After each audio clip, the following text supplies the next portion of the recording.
मध्य प्रदेश में किसका डंका? 5 राज्यों में विधानसभा चुनाव होने वाले हैं और मध्य प्रदेश जो कि सबसे बड़ा राज्य है, उस राज्य में क्या कहते हैं चुनावी आंकड़े, क्या कहते हैं गणित, सरकार किसकी बनेगी, जनता क्या चाहती है, ये सभी सवाल आज हम आपके पास लेकर आए और इसके जवाब भी हमारे पास है। क्योंकि सर्वे कोई एक या दो नहीं, हमारे पास आज के इस रिपोर्ट में 4 सर्वे हैं और इन 4 सर्वे में किसकी सरकार बन रही है और कौन बैकफुट पे आ रहा है, कौन फ्रंट फुट पे खेल रहा है, ये इसमें आज के इस रिपोर्ट में इसका जवाब, इन तमाम सवालों का जवाब हम आज आपको बताएंगे कि मध्य प्रदेश में किसका डंका बजने वाला है। फिलहाल एमपी में शिवराज सिंह चौहान के नेतृत्व में बीजेपी की सरकार है और उनके नेतृत्व के बाद अब अगला नेतृत्व किसका होगा, एमपी का रण कौन जीतेगा।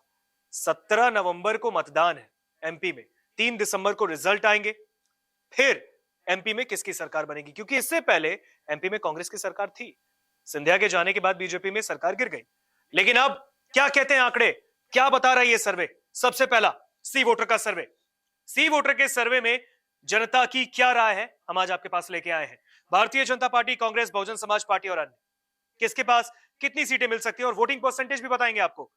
तो ये कुल सीटें मध्य प्रदेश विधानसभा में 230 है, बहुमत चाहिए 116 का। ये सी वोटर ने सर्वे किया है और ये सबसे ताजा सर्वे है, ये नए नए फ्रेश, जो हम कह सकते हैं कि नए आंकड़े आपके सामने हम लेकर आए हैं। अक्टूबर का महीना आ गया है और अगले महीने वोटिंग होगी और इससे पहले ये सर्वे क्या कहते हैं, सबसे पहले नजर डालते हैं। भारतीय जनता पार्टी जो कि फिलहाल मध्य प्रदेश में सरकार में है, बीजेपी के पास 230 में से 104 से 116 सीटें आ सकती हैं और वोटिंग परसेंटेज 45%। अब आप देखिए यहां पर बीजेपी 104 से 116 सीटें प्राप्त कर सकती है, लेकिन कांग्रेस आगे निकल गई है। यहां पे 113 से 125 सीटें कांग्रेस को मिल सकती है 230 विधानसभा सीटों में से। यानी कांग्रेस की सरकार सी वोटर देखे तो बनती दिख रही है। वोटिंग परसेंटेज 45, यानी वोटिंग प्रतिशत की बात की जाए तो बीजेपी और कांग्रेस में कोई ऊपर नीचे ये वोटिंग परसेंटेज नहीं है, ये इक्वल है। 45% जनता ने वोटिंग परसेंटेज बीजेपी को भी दिया और 45% जनता ने वोटिंग परसेंटेज कांग्रेस को भी दिया। कांग्रेस 113 से 125 सीटें प्राप्त कर सकती है, बीजेपी 104 से 116। तो ये सी वोटर का सर्वे बता रहा है यहां पर बीजेपी को हरा दिया है कांग्रेस ने सर्वे के आधार पर। 3 नंबर पर बसपा, एक छोटी सी एंट्री बहुजन समाज पार्टी की, 0 से 2 सीटें मिल सकती हैं मध्य प्रदेश में, 2 सीटें मिल सकती हैं। तो ये भी एक बड़ा फैक्टर है बहुजन समाज पार्टी के लिए भी। मध्य प्रदेश में एंट्री हो सकती है इस बार के विधानसभा चुनाव में, इससे पहले भी हो चुकी है। 2018 के विधानसभा चुनाव में भी 2 ही सीटें जीती थी और इस बार भी 0 से 2 सीटें। ये अनुमान बता रहे हैं, सी वोटर सर्वे के आधार पर हम बता रहे हैं कि बसपा को, यानी बहुजन समाज पार्टी को, यानी मायावती की पार्टी को 0 से 2 सीटें मिल सकती हैं एमपी के चुनाव में। वोटिंग परसेंटेज भी 2% है। अन्य की बात करें तो अन्य के पास 0 से 3 सीटें, यहां पर बसपा को भी अन्य ने हरा दिया। अन्य के पास 0 से 3 सीटें आ सकती है, यानी अन्य ने बसपा से बढ़त बना ली। लेकिन जो मेन मुकाबला है, महामुकाबला है मध्य प्रदेश में, वो भारतीय जनता पार्टी और कांग्रेस के बीच है। बीजेपी कांग्रेस में से किसने बाजी मारी है, तो सर्वे बता रहा है कि कांग्रेस यहां पर जीत रही है।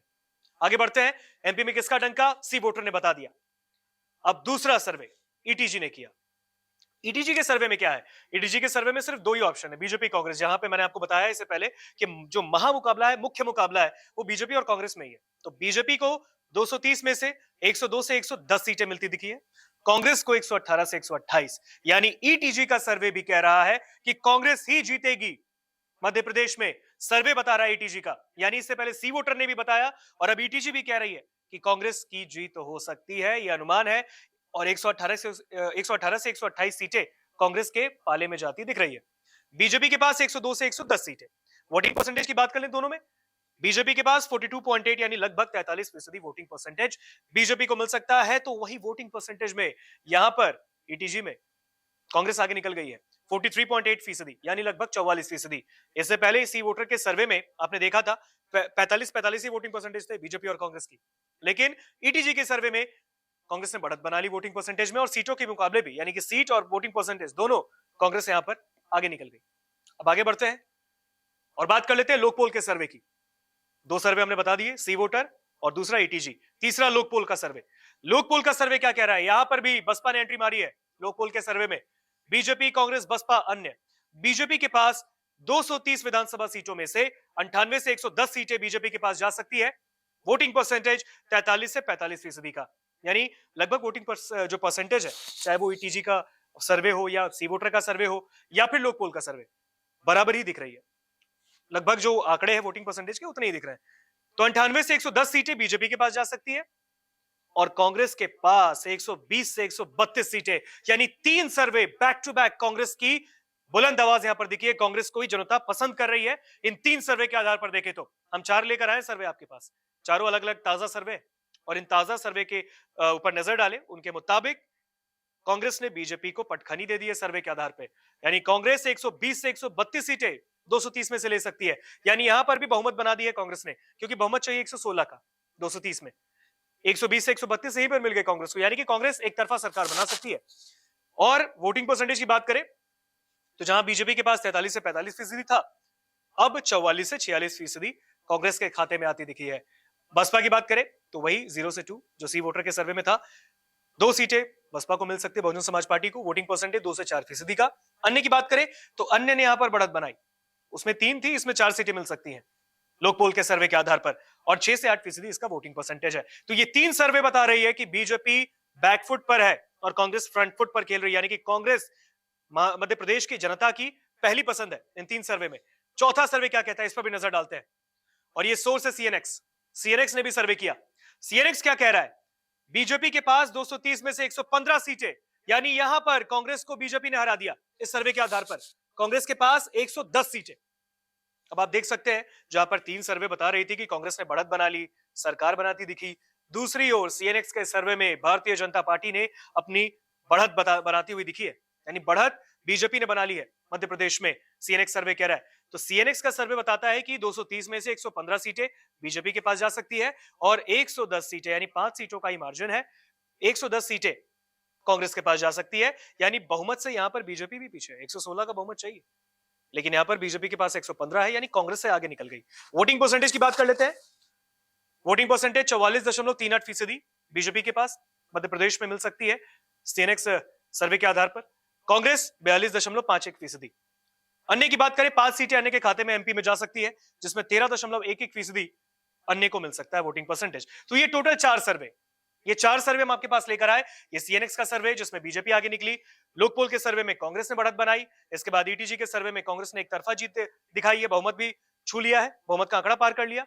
आगे बढ़ते हैं, सी वोटर का सर्वे भी कांग्रेस जीतती दिखी। यानी कि टोटल अगर देखें 4 सर्वे हम आपके पास लेकर आए और इन 4 में 3 सर्वे में कांग्रेस ने बीजेपी को हराया है। सर्वे एक बता रहा है, ये 3 सर्वे बता रहा है कि बीजेपी पीछे चल रही है, बीजेपी की लहर कांग्रेस की लहर पर फीकी पड़ी है और कांग्रेस की जो लहर है वो ऊपर दिखी है मध्य प्रदेश में। हालांकि आपको बता दें कि मध्य प्रदेश में जब 2018 में विधानसभा चुनाव हुए थे, उस वक्त भी कांग्रेस की सरकार बनी थी, कमलनाथ के नेतृत्व में 1.5 साल की सरकार वहां पर चली, लेकिन ज्योतिरादित्य सिंधिया ने कांग्रेस का दामन छोड़ा, बीजेपी के पास चले गए और जैसे अपने समर्थकों के साथ हो गए, कांग्रेस की सरकार गिर गई, कमलनाथ सीएम के पद से हट गए, शिवराज के नेतृत्व में फिर बीजेपी की सरकार बनी। लेकिन इस बार जहां पर बीजेपी अपने इस चुनाव में बीजेपी अपनी साख को बचाने के लिए लड़ रही है, तो कांग्रेस कमबैक का दावा कर रही है। अब देखना ये होगा कि जब 17 नवंबर को वोटिंग होगी और 3 दिसंबर को रिजल्ट्स आएंगे, जब वो मतदान की पेटी खुलेगी, जब मतगणना होगी, उसके बाद सबकी नजरें उसी मतगणना पर टिकी है कि सरकार किसकी बनेगी। आपको क्या लगता है, कमेंट बॉक्स में जरूर बताएं। नमस्कार, मैं हूं मानक गुप्ता। अगर आपको हमारा ये वीडियो पसंद आया हो तो इसे लाइक और शेयर जरूर करें और हां, हमें सब्सक्राइब और फॉलो करना ना भूलें ताकि आप देश और दुनिया की कोई खबर मिस ना करें। तो जुड़े रहिए हमारे साथ और देखते रहिए न्यूज़ 24।